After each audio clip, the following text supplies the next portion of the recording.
Friends, good afternoon. Welcome to Ashwini ಸ್ಮತ್ YouTube channel. ಈಗ special ಏನು ಅಂದರೆ ಬಂಗಡ. ನಾವು ಬಂಗುಡೆ ಅಂತೀವಿ ನೋಡಿ. ಹಿಂಗೆ ಚೆನ್ನಾಗಿ ವಾಶ್ ಮಾಡಿಕೊಂಡು ಕ್ಲೀನ್ ಮಾಡಿಟ್ಟಿದ್ದೀನಿ. ದೊಡ್ಡ ದೊಡ್ಡ ಬಂಗುಡೆ ಮೀನಿದೆ, 4 ಪೀಸ್ ಇದೆ ಮೀನು. ಇದಕ್ಕೆ ಇವಾಗ ಮಸಾಲೆ ಹೇಗೆ ರೆಡಿ ಮಾಡ್ಕೊಳ್ಳೋದು ಬನ್ನಿ ಹೇಳ್ಕೊಡ್ತೀನಿ. ಹೀಗೆ ಒಂದು 4-5 ಬ್ಯಾಡಿಗೆ ಮೆಣಸಿನ್ಕಾಯಿನ ನೀರಲ್ಲಿ ಹಾಕಿ ನೆನೆಸಿಟ್ಕೊಂಡಿದ್ದೀನಿ ಮಸಾಲೆ ಪೇಸ್ಟ್ಗೋಸ್ಕರ. ಕುಕ್ಕರ್ ಜಾಗ ಹಾಕ್ಕೊಂಡಿದ್ದೀನಿ. ಒಂದು 1/2 ಈರುಳ್ಳಿ, ಚೂರು ಬೆಳ್ಳುಳ್ಳಿ ಹಾಕ್ತಿದ್ದೀನಿ. ಇಷ್ಟೇ. ಇದನ್ನು ಇವಾಗ ರುಬ್ಕೊಂಡು ಬರೋಣ. ಓಕೆ, ಈಗ ಮಸಾಲೆ ಪೇಸ್ಟ್ ಮಾಡಿದ್ದೀನಿ, ಅದನ್ನು ಈಗ ಹಾಕಿಟ್ಟಿದ್ದೀನಿ. ಇವಾಗ ಇದಕ್ಕೇನು ಹಾಕೋದು ಅಂದರೆ, ನಾನು ಕಲರ್ಗೋಸ್ಕರ ಬ್ಯಾಡಿಗೆ ಮೆಣಸಿನ್ಕಾಯಿ ರುಬ್ಕೊಂಡಿರೋದು.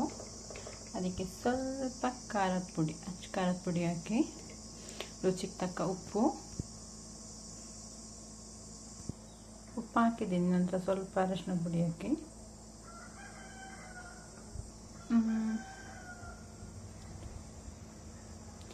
ಇದು ಕಾಚಂಪುಳಿ ಅಂತೀವಿ. ಇದು ಹುಳಿಗೆ ಎಷ್ಟು ಬೇಕು ನಿಮಗೆ ಹುಳಿ ಅಷ್ಟು ಹಾಕೊಳ್ಳೋದು. ನಾನು ಸ್ವಲ್ಪ ಹಾಕ್ಕೊಂಡಿದ್ದೀನಿ.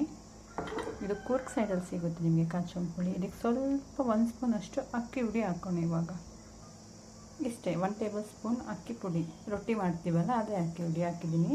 ಇವಾಗ ಚೆನ್ನಾಗಿ ಮಿಕ್ಸ್ ಮಾಡೋಣ ಇದನ್ನು. ನೋಡಿ, ಮಸಾಲೆ ರೆಡಿಯಾಗಿದೆ. ನೋಡಿ ಎಷ್ಟು ಕಲರ್ ಇದೆ ಅಂತ. ಬ್ಯಾಡಿಗೆ ಮೆಣಸಿನ್ಕಾಯಿನ ನೆನೆಸಿ ರುಬ್ಬಿದೆ ಮಾಡಿ. ತುಂಬ ಸಿಂಪಲ್ಲಾಗಿದೆ. ಮಸಾಲೆಗೇನು ಜಾಸ್ತಿ ಹಾಕೋಂಥ ಅವಶ್ಯಕತೆ ಇಲ್ಲ. ಫಿಶ್ಗೆ ಚೆನ್ನಾಗಿ ಕೋಟಿಂಗ್ ಕೊಡಿ. ಹೀಗೆ ಫಿಶ್ನ ಹೀಗೆ ಕಟ್ ಮಾಡ್ಕೊಳ್ಳಿ, ಆವಾಗ ಚೆನ್ನಾಗಿ ಉಪ್ಪು ಖಾರ ಹಿಡಿದಿರುತ್ತೆ ಫಿಶ್.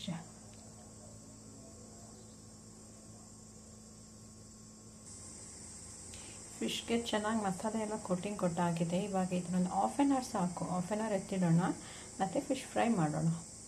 ಚೆನ್ನಾಗಿ ಉಪ್ಪು ಹುಳಿ ಖಾರ ಎಲ್ಲ ಹಿಡಿದಿರುತ್ತೆ ಫಿಶ್ ಆಗ. ಫಿಶ್ ಫ್ರೈಗೆ ತವ ಬಿಸಿಯಾಗಿದೆ. ಇವಾಗ ಅದಕ್ಕೆ ಸ್ವಲ್ಪ ಕೊಕೊನಟ್ ಆಯಿಲ್ ಹಾಕ್ಕೊಳ್ಳೋಣ. ಕೊಕೊನಟ್ ಆಯಿಲ್ ಹಾಕ್ಕೊಂಡಿದ್ದೀನಿ.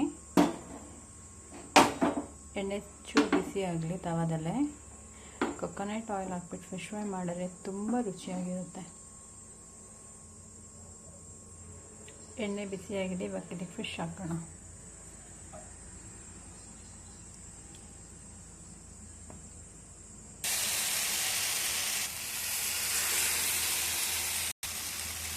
ಇದು ಫಿಶ್ ತೆಗೆದು ಇದಕ್ಕೆ ಚೆನ್ನಾಗಿ ಮೀಡಿಯಮ್ ಫ್ಲೇಮಲ್ಲಿ ಫಿಶ್ ಫ್ರೈ ಆಗಲಿ. ಫಿಶ್ಶಿಗೆ ಕ್ಲೋಸ್ ಮಾಡಿಬಿಟ್ಟು ಫ್ರೈ ಮಾಡ್ತೀನಿ, ಇಲ್ಲಾಂದರೆ ಮನೆ ಫುಲ್ ಘಾಟ್ ಬಂದುಬಿಡುತ್ತೆ ಚಿಕ್ಕ ಪಾಪು ಇರೋದ್ರಿಂದ.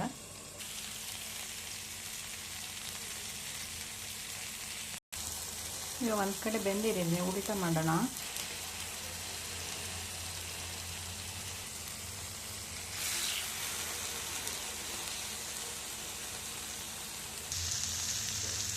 ಇದು ನೀಟಾಗಿ ಫ್ರೈ ಆಗಲಿ. ಫಿಶ್ ಫ್ರೈ ರೆಡಿಯಾಗಿದೆ. ಇನ್ನು ತಿನ್ನೋದೊಂದೇ ಬಾಕಿ. ತುಂಬ ಟೇಸ್ಟಿಯಾಗಿ ಉಪ್ಪು ಖಾರ ಎಲ್ಲ ತುಂಬ ಚೆನ್ನಾಗಿ ಹೇಳಿದೆ. ಒಂದು ಸರ್ತಿ ಮಾಡಿ ಟ್ರೈ ಮಾಡಿ ನೋಡಿ. Thank you.